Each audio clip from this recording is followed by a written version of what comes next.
Buenas tardes a todos. Bienvenidos a la mesa de los lípidos. Muchísimas gracias a la organización por la invitación para moderar esta mesa, por hacer esta mesa que para nosotros los nefrólogos, yo soy Borja Quiroga, soy nefrólogo del Hospital de la Princesa. Para nosotros el manejo de la dislipemia siempre quizá ha quedado remedado a un segundo plano dentro de los factores de riesgo cardiovascular y ahora toma bastante importancia.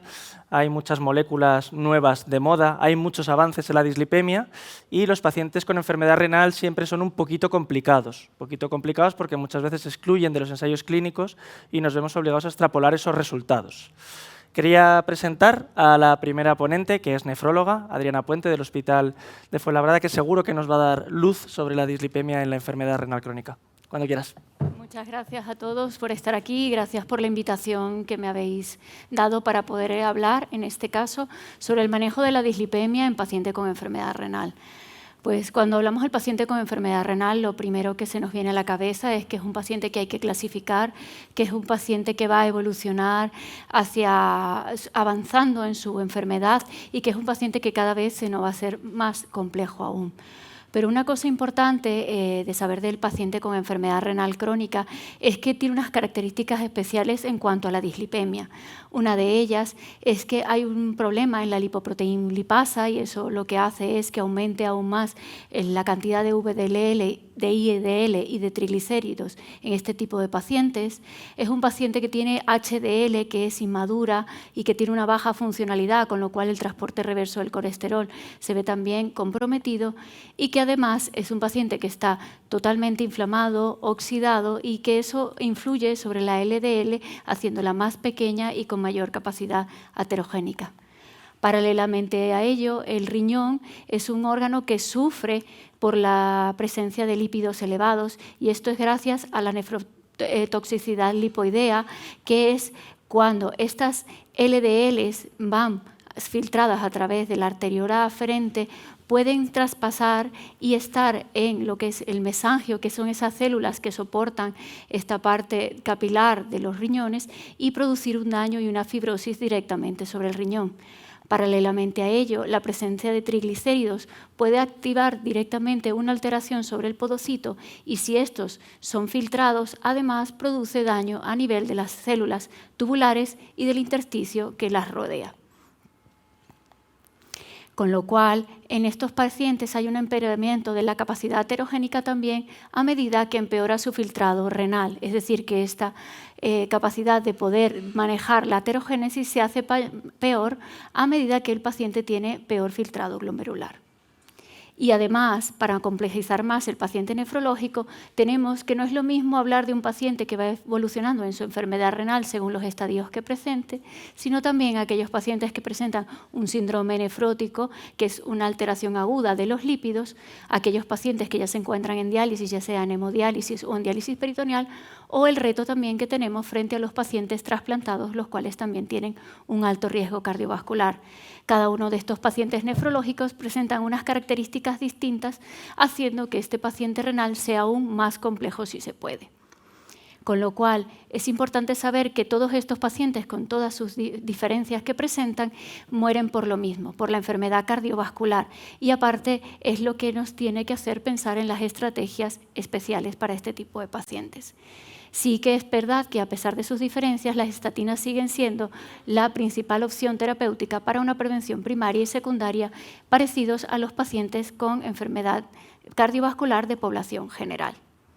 Saber que las estatinas sí que las utilizamos y las utilizamos con bastante frecuencia, pero teniendo en cuenta también que a pesar de que su filtrado glomerular vaya empeorando cada vez, este efecto de las estatinas se va haciendo cada vez más débil en nuestro grupo de pacientes.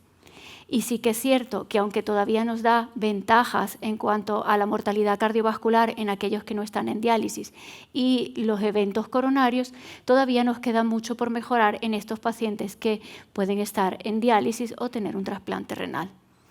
Para ello se nos presenta un gran reto que es el manejo de la dislipemia. Existen dos grandes vertientes, una de ellas es tratar a estos pacientes y olvidarlos y la otra es tratar hasta llegar al objetivo.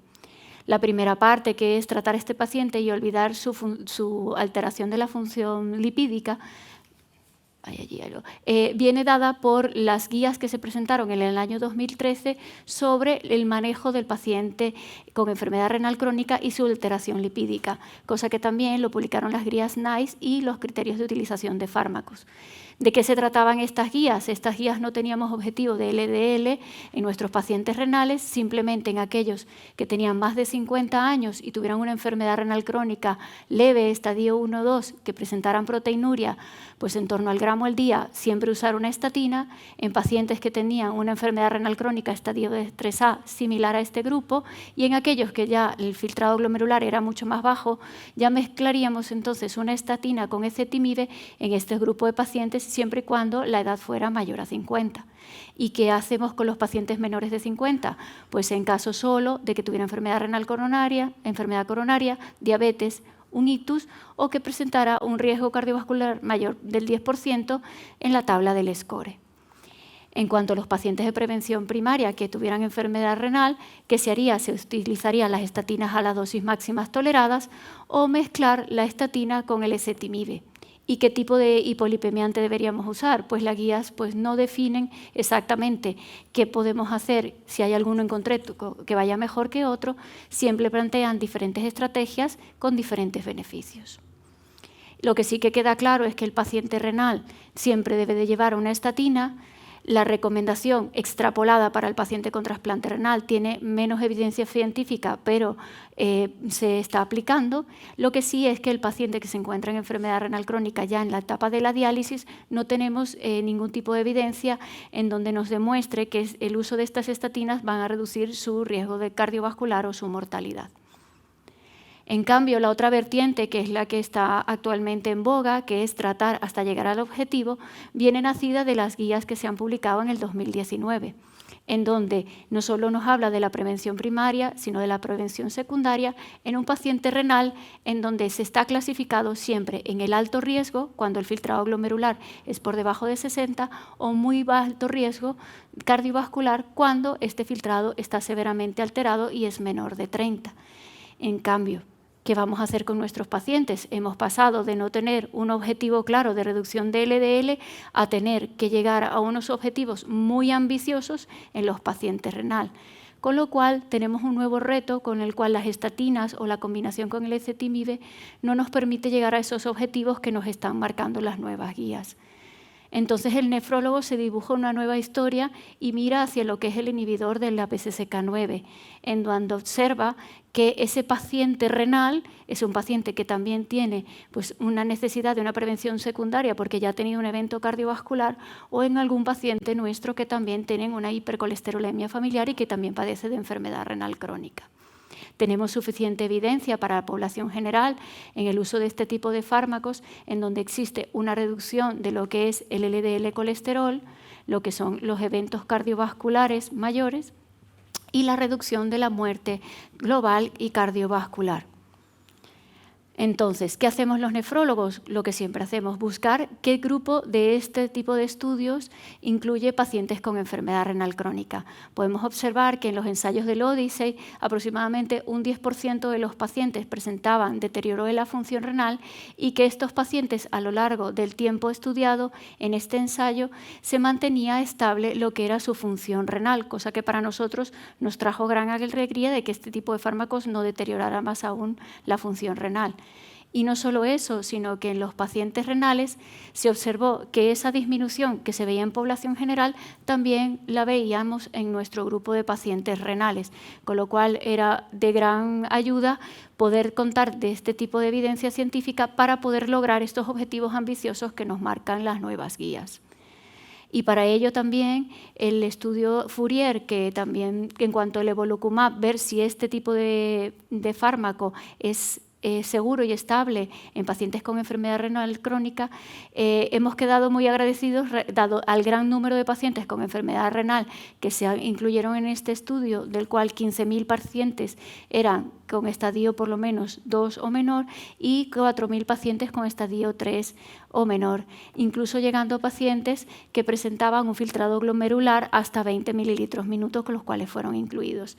Y vemos que independientemente del deterioro de la función renal, los fármacos utilizados en este grupo de pacientes no alteraban función renal y que se observaban los mismos beneficios que se veían en los otros grupos poblacionales. Y comparando ambas moléculas, se pudo ver que tanto en el estudio Fourier como en los estudios de Odyssey eran pacientes que eran similares en cuanto a sus características y también fueron similares en cuanto a los hallazgos del beneficio observado para tratar a estos pacientes y observar el beneficio cardiovascular. En cuanto a la elección, en este caso, de fármaco y dosis, se consideran equivalentes terapéuticos, cada uno con sus características en cuanto a cómo se inicia y cómo se debe de mantener la dosis para lograr el objetivo deseado. Paralelamente a ello, es importante hacer una mención en cuanto a los triglicéridos y la enfermedad renal crónica. Como nefrólogos siempre tenemos este gran problema en cuanto a lo que es el manejo de la hipertrigliceridemia, dado que el uso de fibratos, en muchos casos, sobre todo si el paciente presenta enfermedad renal crónica avanzada, puede aún más deteriorar la función renal y elevar las cifras de creatinina. Por lo cual, en este caso, pues intentar cambios del estilo de vida y el control de la glucemia en pacientes diabéticos es fundamental para mantener este tipo de dislipemia a raya. Y ya para finalizar un poco, hablarles un poco de qué aporta el nefrólogo en cuanto a técnicas sobre el control de los manejos de lípidos. Antes de la aparición de los inhibidores de la PCSK9, los nefrólogos tratábamos a pacientes que fueran con dislipemia refractaria con el uso de la aféresis terapéutica de la LDL, sobre todo en grupos de pacientes con hipercolesterolemia familiar, los cuales daban muy buenos resultados en cuanto a la reducción del LDL colesterol, pero que manteníamos como inconvenientes que estas cifras del LDL rebotaban y que necesitaban un acceso vascular para realizar la técnica. Actualmente este tipo de técnicas que podemos hacer nosotros solo la clasificamos para aquellos refractarios que no llegan a los objetivos con los nuevos inhibidores de la PCSK9. Y la pregunta es, ¿para nosotros los nefrólogos ha cambiado algo? Pues yo considero que sí, porque actualmente tenemos mayor evidencia científica, pues los pacientes renales cada vez son más incluidos en los estudios. Estamos viendo que en estos grupos de pacientes de alto riesgo cardiovascular el beneficio es muy elevado.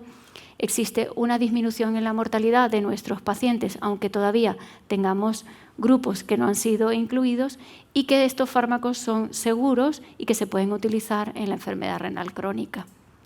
Entonces, es muy importante individualizar cada uno de los casos, pero teniendo un objetivo común, y es que el paciente renal tiene un gran riesgo cardiovascular y es de los más elevados que podemos observar. Que las estatinas siguen siendo la primera línea de tratamiento y sobre todo su uso asociado con ezetimibe para lograr estos objetivos ambiciosos de reducción de LDL colesterol, y que los nuevos inhibidores de la PCSK9 han demostrado que son altamente eficaces y seguros en este grupo de pacientes, y que las nuevas alternativas terapéuticas que vienen en camino seguramente nos van a ofrecer más luces y mucho más alternativas terapéuticas, dado que actualmente estamos viviendo una luna de miel de aparición de nuevos fármacos que se pueden implementar en los pacientes renales. Sin duda nos queda una asignatura pendiente y en la cual debemos de trabajar, y es que son esos pacientes con deterioro de función renal muy avanzados, con filtrados por debajo de 20, y en los pacientes trasplantados renales. Muchas gracias.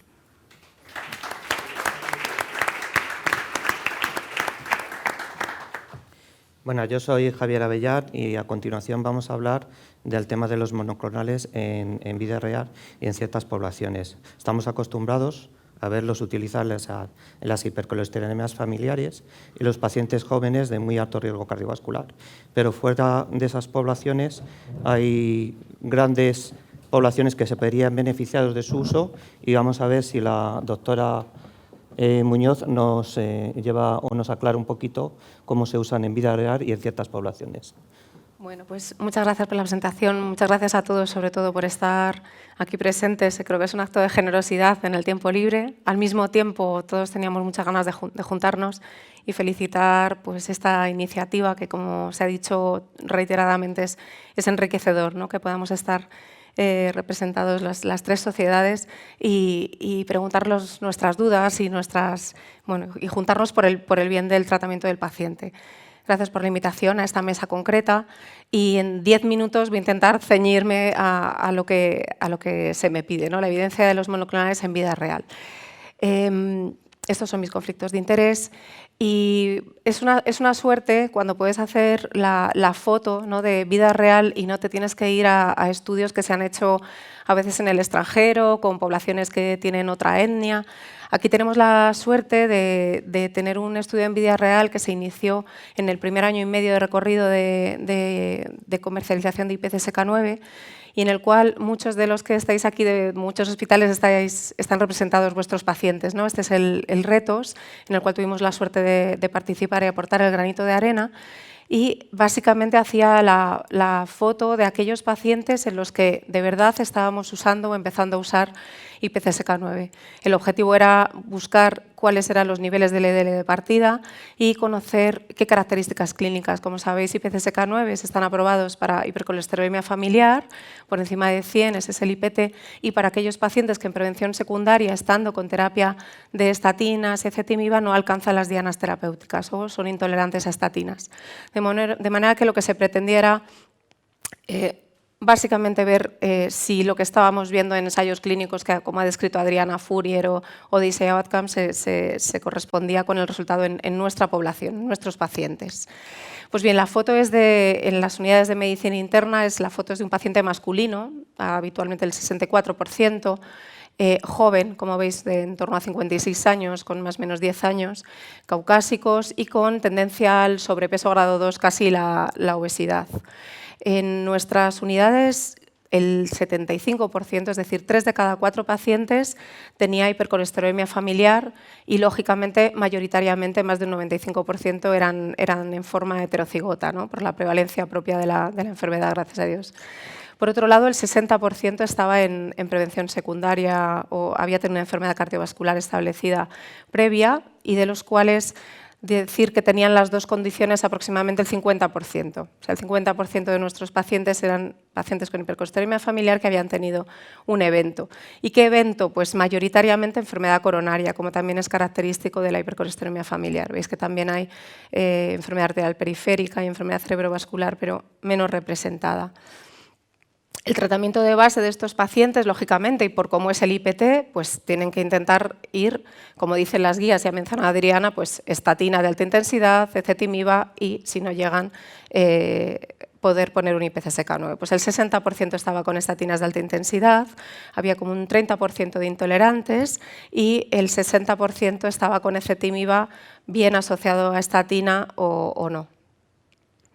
Y en cuanto al punto de partida o los niveles de los que nuestros pacientes partían, veis que el grueso estaba en torno a 130 a 160, esa es la mayoría de los pacientes como entraban, es decir, bien por encima del IPT.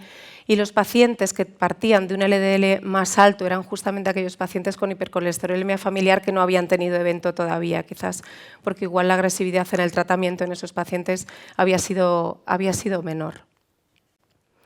En cuanto a la evolución de los niveles del LDL, pues como veis, es casi la foto de los ensayos clínicos, ¿no? Hay un descenso de 55%, con lo cual el punto de partida, si partíamos de 169, pues veis que quedábamos en torno a 79 miligramos de cilitro. Y aquí en la gráfica lo que veis es un poco estratificado por objetivos y por la presencia o no de hipercolesterolemia familiar. Lógicamente, si nuestro punto de partida del LDL es más alto, pues a lo que vamos a alcanzar con esa reducción del 55%, pues no siempre llega a la diana que tenemos ahora. La del 16 lo cumplíamos casi como veis, a menos de 70, pues era 50-60%, y con las dianas objetivos actuales pues no llegamos. En cualquier caso, sí que cumplimos ese más del 50% que tenemos que alcanzar en todo paciente de muy alto riesgo, ¿no? Pero bueno, nos queda camino de recorrer y vienen terapias nuevas también. Por lo tanto, y como conclusión, decir que en ese primer año y medio de vida de recorrido en las unidades de medicina interna, básicamente estábamos tratando fundamentalmente hipercolesterolemia familiar, muchos de ellos en prevención secundaria, también el 60%, una alternativa muy buena a aquellos pacientes que eran intolerantes a estatinas y que por lo tanto los teníamos sin tratar con muchísimo margen de beneficio, que la reducción es la que se tenía en los ensayos clínicos, con lo cual tenemos fármacos eficaces. Y en cuanto a seguridad, decir que solo 4 pacientes, un 2,9% de los pacientes, discontinuó el tratamiento a las 12 semanas. Los efectos adversos fueron los conocidos, en torno a un 3%, que es así como el cuadro pseudogripal, que es el más frecuente que habréis visto en vuestra práctica clínica. Y en cuanto a resultados en vida real con aliro, no en nuestra población, pero sí en estudios en los que ha participado también España, pues decir que la foto en hipercolesterolemia familiar veis que es un descenso del 53% y en no hipercolesterolemia familiar del 57%. O sea que estamos hablando de, bueno, pues de básicamente reproducir lo que habíamos visto en los grandes ensayos clínicos. Y en cuanto a poblaciones especiales, a mí me ha parecido especialmente interesante en estos 10 minutos un grupo de pacientes que ofrece a veces bastantes problemas por sus terapias de base, ¿no? El paciente VIH muchas veces es paciente de alto riesgo, muchas veces tiene factores de riesgo clásicos, pues son habitualmente más fumadores, y por su propio grado de inflamación y por el propio VIH muchas veces son pacientes que siendo más jóvenes los vemos con un evento. Eso muy probablemente pues los cardiólogos veis muchas veces pacientes VIH que además tienen una pega, y es que el tipo de terapia que ellos tienen, su targa, te disminuye mucho las posibilidades de llegar a terapia máxima tolerada en cuanto a tratamiento con estatinas. Con lo cual, cuando un paciente de la consulta de VIH, el compañero te dice, mira, le tengo muy mal controlado, el tener la opción de poner, según IPT y PCSK9, pues el tener un ensayo clínico que nos hable de eficacia y seguridad, pues yo creo que nos ha dado un poco la tranquilidad de hacerlo. Este es un estudio publicado en el JACC del 2020, ¿no?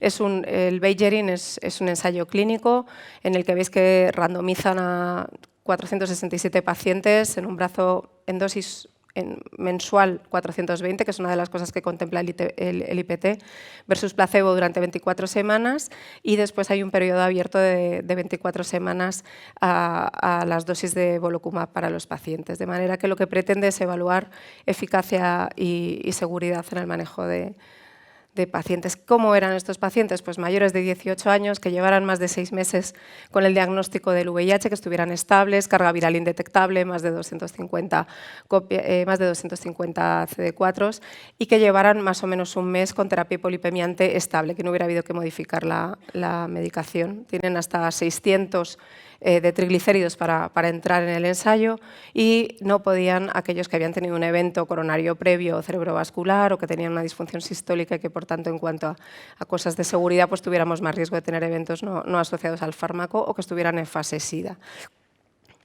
Igualmente el cambio porcentual es el objetivo primario en LDL, y el grado de alcance de los objetivos, ¿no? De mayor de 50% o alcanzar menos de 70%, que como veis, pues bueno, ahora ya tenemos dianas terapéuticas más exigentes, ¿no? Y ahí hay un punto importante también en cuanto al cambio en otros valores de los lípidos, ¿no? La foto de lipoproteína pequeña, por ejemplo.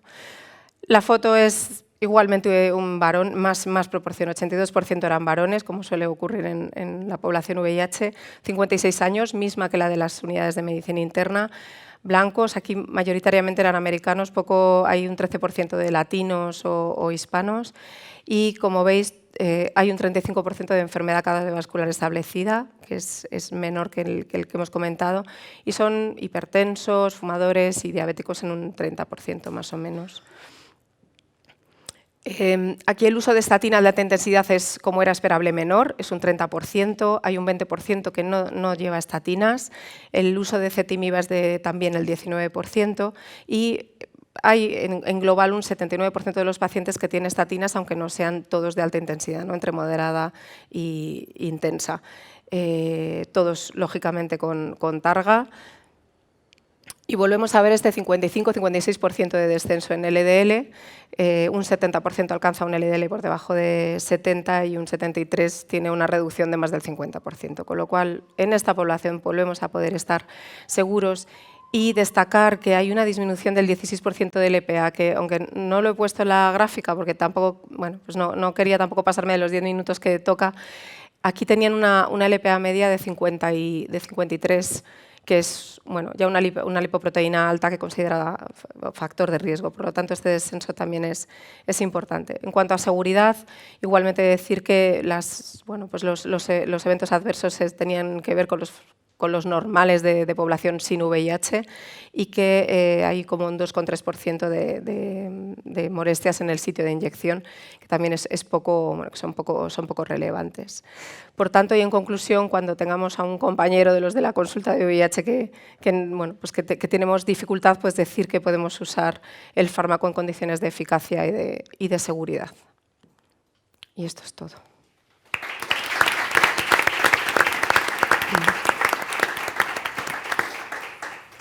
Pues buenas tardes a todos. Mi nombre es José Tuñón, soy cardiólogo de la Fundación Jiménez Díaz y a estas horas de la tarde solo me queda decir que es un gran placer presentar al doctor Jorge Salamanca, que es cardiólogo clínico del Hospital de la Princesa y que nos va a hablar de novedades en el tratamiento oral de las dislipemias. Doctor Salamanca, cuando quieras. Pues muchas gracias por la presentación. Me sumo a los agradecimientos y enhorabuenas por una reunión de estas características que yo creo que es fundamental y esperemos podamos repetir. Me ha tocado hablaros de las novedades en el tratamiento oral de las dislipemias y lo vamos a hacer en 10 minutos y siguiendo un esquema introductorio en el que vamos a hablar del marco de la dislipemia y prevención secundaria, un poco la visión del cardiólogo, que es mi campo de trabajo, las recomendaciones de guías de práctica clínica, sucintamente, situación actual, grado de control y, por supuesto, esas nuevas soluciones, tanto bempedoico, que sabéis que saldrá a finales de año, probablemente esperamos, como otras cuestiones que no implican novedad farmacológica como tal, pero sí novedad, yo creo, o cuestiones de nuevas soluciones o nuevas aproximaciones. Se ha comentado, y no vamos a ahondar en ello, la importancia de la enfermedad cardiovascular en su morbimortalidad, pero sí me detendría un segundito en el último punto, el LDL como factor de riesgo modificable y su reducción reduce el riesgo cardiovascular. Efectivamente, por cada 35 o 40 miligramos de cilitro que reduzcamos el LDL, conseguiremos a 5 años una reducción, lo tenéis ahí a la izquierda, de eventos cardiovasculares, de eventos coronarios, de mortalidad, de ictus. Y esto, por supuesto, es capital, es muy importante. Tened en cuenta que nuestros pacientes que ingresamos en la coronaria con eventos coronarios, el primer evento, muy probablemente un 40% lo repetirán en los años y la dislipemia es un factor más, pero es muy importante. Esta reducción de eventos se ve además comprobada en distintas poblaciones, se ha comentado alguna excepción, pero diabetes, enfermedad renal crónica, todos los grupos de riesgo cardiovascular. No solo es importante bajar el LDL colesterol, sino que es que hacerlo pronto, y esto es verdad que es con un inyectable, un subanálisis de Fourier con evolucumab, pero los niveles a las 4 semanas se correlacionaron a menor LDL a las 4 semanas, menores eventos al final del estudio. Es importante también ese punto, tenemos que tenerlo también en mente. En el bloque de guías y un poco el control o situación actual, pues bueno, se ha comentado, las últimas guías de dislipemia de la Sociedad Europea de Cardiología, la Sociedad Europea de Aterosclerosis, nos marcan claramente un poco los nuevos targets, los nuevos objetivos de colesterol LDL en estos pacientes y quiero resaltar pues, esas poblaciones de alto, muy alto riesgo. Recuerdo, muy alto riesgo incluye enfermedad aterosclerótica cardiovascular, enfermedad renal con filtrados por debajo de 30, hipercolesterolemia familiar con eventos o con otros factores de riesgo, diabetes y daño de órgano diana, diabetes con múltiples factores de riesgo, poblaciones muy frecuentes en nuestras consultas y hospitalizaciones. Y en esos pacientes hay que bajar no solo un 50%, sino por debajo de 55%. Hablamos de niveles muy ambiciosos. Nos recuerdan las mismas guías un poco qué podemos esperar de esas terapias orales, de esas opciones en reducción del LDL y veis claramente de un vistazo cómo para irnos a esas reducciones por encima del 50 nos vamos a tener que ir a estatinas de alta intensidad, a combinaciones o a inyectables inhibidores PCSK9 en combinación o no con estos fármacos.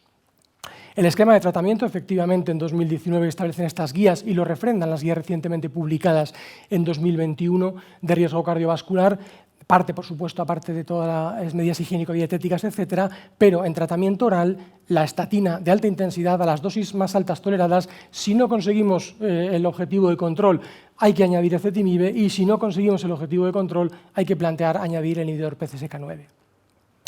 Y esta es la triste realidad. Esta es la triste realidad y todos estos numerosos estudios es con objetivo por debajo de 70. No llegamos ni en un 30-50% al control.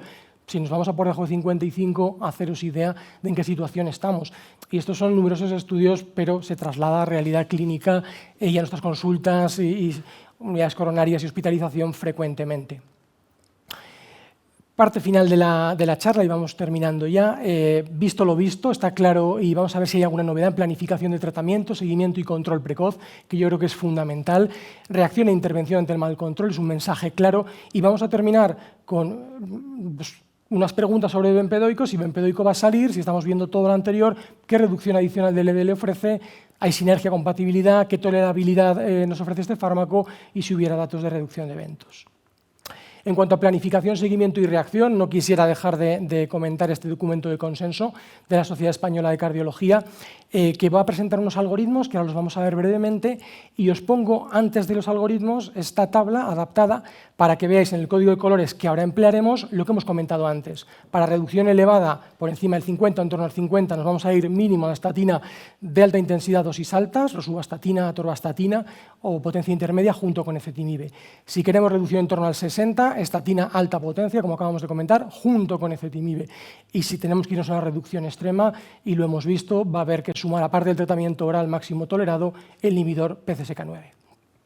En este sentido, nos situamos en un escenario agudo, un paciente con un síndrome coronario agudo que tenemos ingresado en el hospital y en función de si recibía o no tratamiento con estatinas, en función de si esa estatina la tomaba a la dosis máxima tolerada o no, y de los niveles de LDL que tengamos en ese momento, nos ofrece este documento unas posibilidades, unas recomendaciones de inicio del tratamiento. Y no lo vamos a repasar todos ellos por tiempo, pero sí que fijaros como en rojo, que es esa combinación de estatina potente, alta intensidad, junto con ezetimibe, va a ser necesaria en muchos escenarios, ya desde el principio. Y, por supuesto, no olvidar esa importancia del control precoz. Se ha comentado insuficiencia cardíaca, por supuesto, pero es que en dislipemia, en pacientes con eventos cardiovasculares, esto no va de poner una estatina potente, como quizás eran otros tiempos, y el paciente se marchaba y ya está. No, no. Hay que planificar, hay que plantear, hay que seguir y hay que actuar. Mismo escenario en el paciente de riesgo cardiovascular muy elevado que recibimos en la consulta tras un evento. Mismo escenario, es absolutamente superponible. Mismo esquema, mismas opciones de tratamiento. Frecuentemente vamos a tener que recurrir o podríamos recurrir a estas combinaciones. Y, por supuesto, ese control precoz hay que estar encima del control del paciente porque cuesta eventos.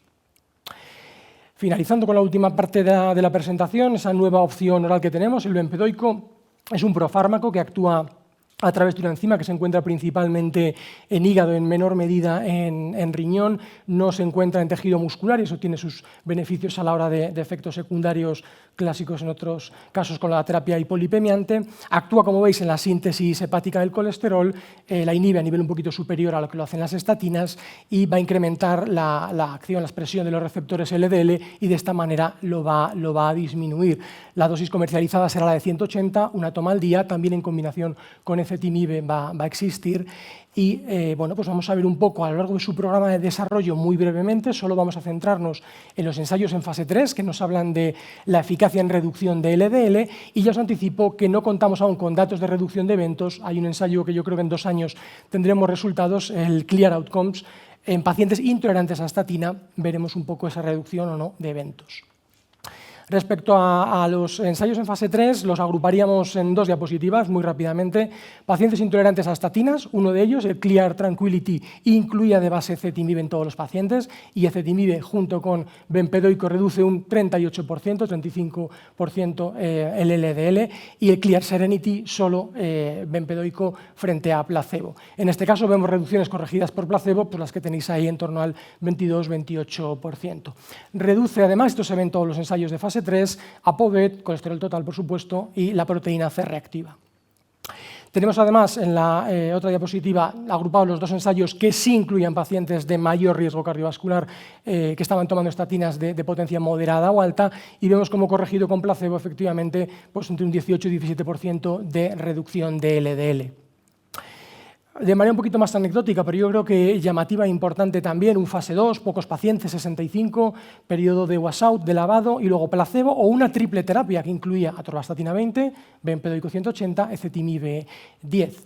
Y vemos cómo en 6 semanas teníamos reducciones del 60% en LDL y esto nos metía en objetivo por debajo de 50 en el 95% de los pacientes y disminuía por debajo de 70 a un 90% de los pacientes. muy importante, tolerabilidad, seguridad, pues en torno a esos 4.000 pacientes que tenemos en estos estudios, tenemos datos que no hay diferencias estadísticamente significativas entre los eventos, entre placebo y bempedoico. Sí cabe señalar, menos mialgia incluso que en el grupo de placebo, sí que produce un efecto de elevación discreta, leve, mantenida durante el tratamiento, tanto de ácido úrico como de creatinina, que si cesa el tratamiento desaparece, y es por ese efecto que hemos comentado de esa acción de la enzima que está a nivel renal, probablemente, y sí que hay más gota, principalmente en aquellos pacientes, en los análisis posteriores se ha visto, que ya tenían historia de gota previa. En ese sentido, concluyen los autores de este estudio publicado el año pasado, pues que bueno, ofrece un perfil de seguridad bueno. ¿Qué podemos esperar o qué puede aportar bempedoico? Pues en pacientes de alto muy alto riesgo viene a ser una opción oral para aquellos que persisten en valores fuera de objetivo. Podríamos contemplarla ofreciendo reducciones de LDL que acabamos de comentar y una buena tolerancia en relación a los datos de los ensayos, pendiente aún, por supuesto, eventos en relación a ese clear outcomes. Y ya para terminar, que como os he prometido iba a ser breve y directo, los mensajes finales serían estos. Las terapias orales son la base del tratamiento en el esquema actual. En dislipemia, en su tratamiento, en su seguimiento, sin duda, PPA, programar, planificar, actuar desde el principio. Muy importante ese mensaje de tener un control precoz, un seguimiento, de ver qué es lo que está pasando y actuar y reaccionar en consecuencia. Lo hemos visto y lo hemos comentado, para alcanzar esos objetivos tan complejos y que no estamos alcanzando, hay que replantear la situación y de manera frecuente vamos a tener que recurrir a las combinaciones precozmente. Nuevo fármaco bempedoico, a la pregunta de reducción adicional, sí, ofrece reducción adicional, la hemos presentado, sinergia, compatibilidad y buena tolerancia en los ensayos clínicos. Y nada más, muchas gracias.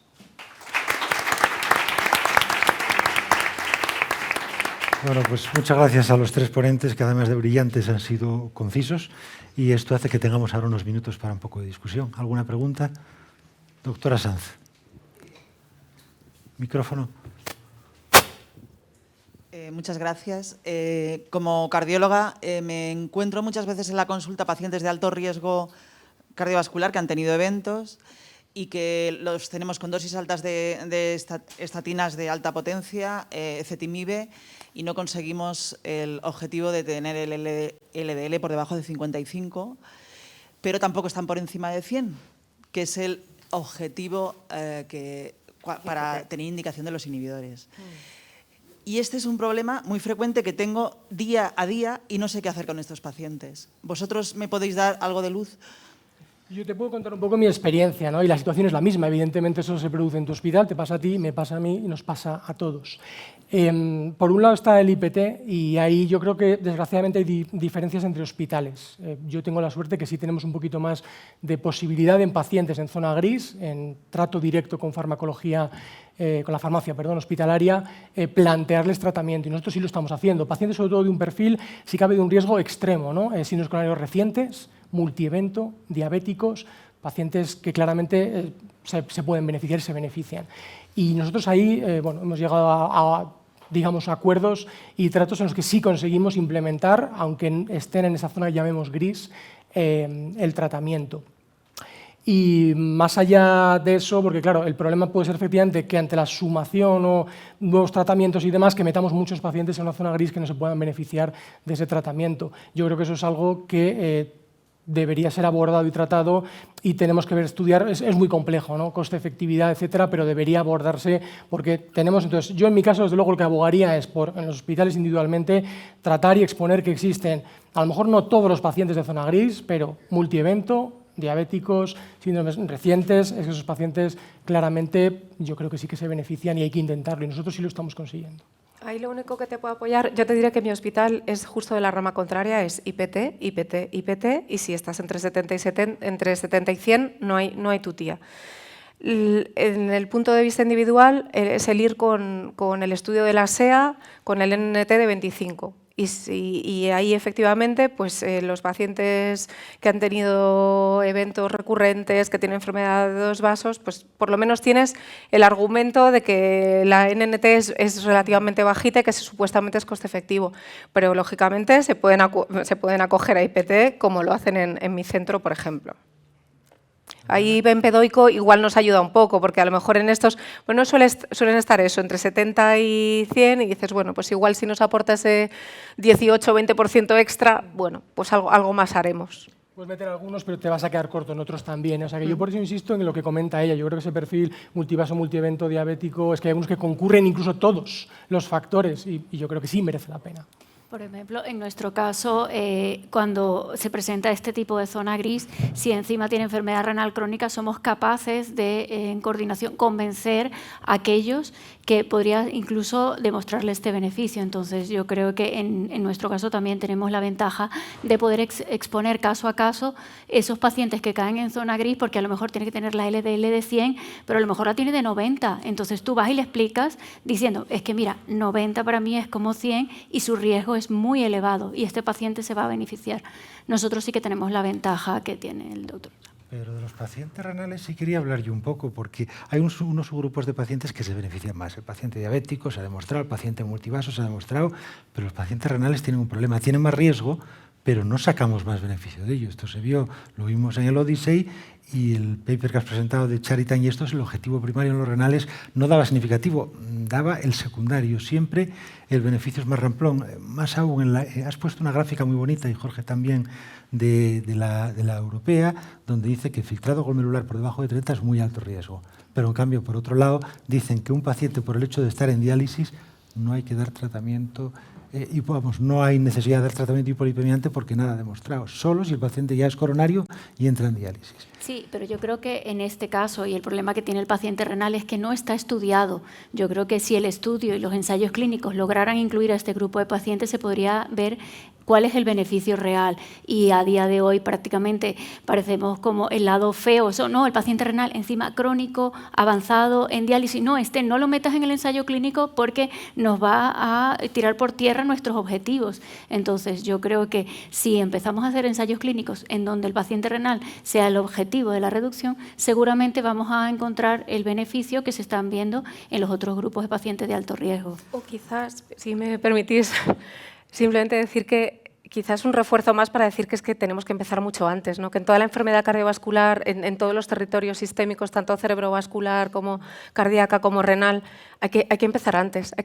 Probablemente en el de diálisis, seguramente el ensayo clínico, pues igual no sea tan beneficioso, ya se verá si se hace y se llega, pero el mensaje desde luego es que en esos pacientes entre 30 y 60 no podemos dormirnos, ¿no? O sea, hay un dato muy importante que es uno de los estudios que analizaba gente que tenía déficit de PCSK9 y que entonces tenían LDL más bajo de nacimiento, gente que tenía solamente como 20 o 18 miligramos por decilitro más bajo, pero desde el nacimiento, luego tenían la mitad de enfermedad coronaria. Entonces, la cuestión, como dices tú, efectivamente, yo solo quiero puntualizar, perdona que te interrumpa, los subanálisis de Odyssey y Fourier para que incluyeran pacientes renales sí son significativos en la reducción del perfil lipídico y también de eventos cardiovasculares. Yo creo que la única duda al respecto que yo te la iba a lanzar a ti, pero creo que no hay ningún tipo de respuesta clara con esto, es ¿qué haces? ¿De quién te fías más en el paciente en diálisis, que ya está en diálisis, que no tiene nada de base de tratamiento? ¿Te fías más de las guías CADIGO, que están desactualizadas bajo mi punto de vista y no lo tratas nunca, o de los objetivos que marcan las guías europeas de aterosclerosis y de cardiología y lo empiezas a tratar con esos objetivos que en ese caso serían de 55? Sí, bueno, yo creo que lo que nos invita a pensar y a hacer en la clínica y la práctica clínica es que este paciente debe ser tratado, no porque esté en diálisis con menos de 50 años o con 60 años y tenga niveles de LDL elevados, no por no tener la evidencia, es un paciente que igual tiene el riesgo cardiovascular elevado, entonces no podemos dejarlos de lado porque a día de hoy pues, este grupo de pacientes pues, no se le ha logrado ver el objetivo como tal, pero sí que es cierto que el riesgo cardiovascular lo tiene y la mortalidad es elevada. Perdón, una cosa antes por alusiones, es que has dicho que han sido significativos los subestudios del de Volocumab. Sí digo que fue significativo el endpoint secundario. El de Alirocumab no fue significativo porque lo escribí yo. Y me fastidió muchísimo. Es decir, siempre en las gráficas, cuando mirabas el filtrado glomerular renal como una variable continua, es cierto que siempre moría menos con Alirocumab y siempre había menos eventos, pero cuando ibas al grupo, que a mí me tiene frito, de menos de 60, no se conseguía que fuera significativo. Sí, Es que el paciente renal solo es se vio un problema. en la variable continua, sin duda. Es un problema que... Eso es lo que quería comentar. Eso es, Ahora esa es ya la lo cosa. Entonces yo creo que si, como dice, ya aumentamos las Ns y vamos a este tipo de pacientes, seguro que conseguimos algo, pero por ahora es que nos tiene de cabeza. David. Doctor Martí. Dos reflexiones muy breves en base a mi práctica, ¿no? y que me deis un poco vuestra opinión. Por un lado habláis el perfil de paciente en el que concurren todos estos factores de riesgo extremo, ¿verdad? El NNT25, y que tenemos una clara limitación, ¿no? En este paciente a veces yo lo que veo es que también concurre intolerancia a estatinas, que eso puede ser, ¿no? Y nos obcecamos con meterle dosis muy elevadas de estatina, y yo tengo algún caso, ¿no? que por ahí pues sí me ha ayudado un poco a poder optar a otras terapias.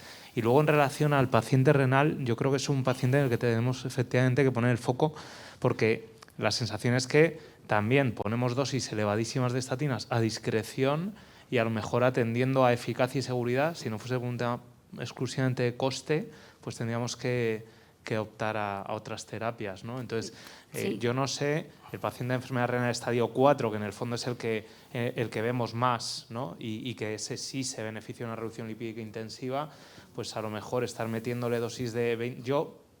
Yo mismo, como norma, no pongo más de 20 miligramos de rosuvastatina en el paciente renal, y ya me estoy pasando, ¿no? De lo que dicen las CADIGO, ¿no? Sí, por el filtrado. Incluso 80 de atorva, pues quizá también, aunque sea lipofílica, ¿verdad? Pero seguramente también es exagerado, ¿no? Sí, yo creo que por eso lo que tendemos a hacer en la consulta de nefrología es intentar introducir la asociación antes de irnos a esas dosis elevadas, porque sabemos que con el filtrado glomerular elevado, que cada vez va descendiendo y descendiendo en estos pacientes, la probabilidad de efectos adversos con las estatinas de alta potencia, altas dosis, te los vas a encontrar con más frecuencia. Entonces, quizás en este caso la asociación con dosis medias pues te suele ir mejor en el paciente renal y evitar iatrogenia. De hecho, nuestras guías CADIGO sí ponen tope de dosis de estatinas y son diferentes a las dosis tope de ficha técnica. Y es un argumento para responder a la pregunta anterior frente a los servicios de farmacia también, que nos piden llevar a la dosis máxima las estatinas para alcanzar los objetivos, y nosotros decimos es que nuestras guías marcan un tope de dosis de estatina, no alcanzamos el LDL objetivo, y entonces con eso, bueno, un argumento más para introducirlo. ¿Hay varias manos levantadas? Sí. Doctor Marco Vaca. Bueno, yo soy Marco Vaca, soy nefrólogo. Quería hacer simplemente un comentario en relación a los pacientes en hemodiálisis. Yo creo que todos hemos visto un TAC coronario de un paciente en hemodiálisis, que es básicamente calcio.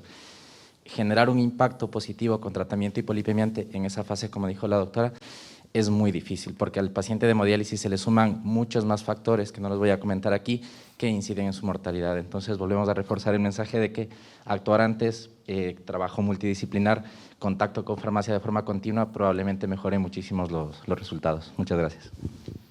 Gracias. Doctor Tino Cigarrán tenía también la mano levantada, que ha venido desde Burela. Sí, aquí estoy encantado. Nada, que estoy completamente de acuerdo con vosotros. Lo que sí es cierto que los servicios de farmacia te juegan a doble banda, porque cuando les interesa, por ejemplo, el IPT de los hipolipemiantes, me gustaría saber de qué año es. Del 20. Del 20. Octubre del 20 para... Es actualizado el IPT, ¿verdad? Sí. Claro. Ese debe ser de los pocos que deben de tener actualizado, porque lo normal son todos del año 2016, 2017, y las cosas han cambiado mucho, y las guías van evolucionando, con lo cual, de lo que se trata es de tratar de convencer y de actuar, bueno, pues como decís, precozmente, y realmente pues buscarle el punto de inflexión para que puedan nuestros pacientes beneficiarse, es decir, cuanto antes actuemos mucho mejor. Pero sí es cierto que con los IPTs tenemos un caballo de batalla que es complejo. Vale, gracias. ¿Alguna pregunta más? Muchas gracias. Borja, Javier. No, vamos, yo creo que en principio ahora, sobre todo en los pacientes ancianos, que vemos nosotros mucho, que muchas veces en vez de llevar la estatina hasta la máxima dosis, probablemente debemos introducir antes la combinación con ezetimibe, ¿no? Que muchas veces pues, esperamos hasta llegar a los 80 de atorva y demás, y probablemente cuando están con 40 y demás, pues deberíamos ya introducirle ezetimibe porque lo toleran mejor y tienen menos problemas. ¿Y los alimentos funcionales que se ha dejado hablar mucho a veces? ¿Eso vale? ¿No vale? Los alimentos funcionales. Pues mira, de nutracéticos hay un estudio con pravastatina comparativo con una reducción del 20% más o menos. Así que en el intolerante a estatina, que sea de riesgo intermedio, que no desde luego no te va a llevar a donde te tiene que llevar en paciente de alto riesgo, pero en concreto la combinación esa que, pues la típica, ¿no?, de berberina, de arroz rojo, policosanoles, coenzima, es un 20% y era un equivalente a una prava de 20%. Bueno, baja intensidad. Quiero decir que da de sí lo que da de sí, pero es en torno a un 20% y los nutracéticos clásicos tipo Benecoldanacol es como un 5% más o menos. ¿Los probióticos tenéis alguna experiencia con los prebióticos? ¿Con prebióticos tenéis alguna experiencia? No. Tipo el kéfir, que es un excelente... Yo no he hecho ningún estudio en concreto. No, pero no tenéis nada reflejado en la literatura cardiológica. No. ¿Conozcamos? No. ¿Vosotros tenéis alguna experiencia? Ninguna experiencia. No, yo tampoco.